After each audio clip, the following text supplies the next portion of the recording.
Alexander Lukashenka, the authoritarian leader of Belarus, has allowed Russia to use his country to invade Ukraine. He has also changed the country's constitution so that it could host Russian nuclear weapons. While the latter point has not come to pass yet, and there is no indication at the moment that it could happen in the near future.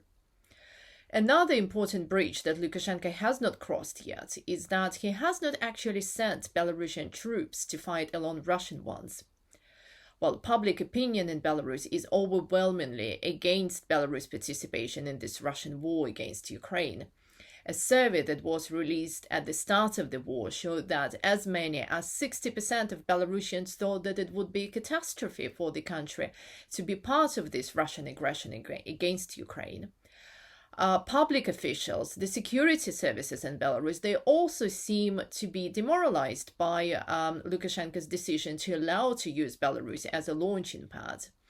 And obviously, Lukashenko fears further escalation of Western sanctions against Belarus, because then he will have no chance to support Belarus-bashed economy.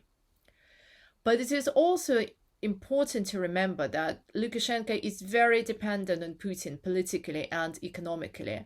Putin is the one who backed him in the 2020 presidential election that people believe Lukashenko lost. In fact, his rating, his popularity inside Belarus is very low. It's only 20-25%.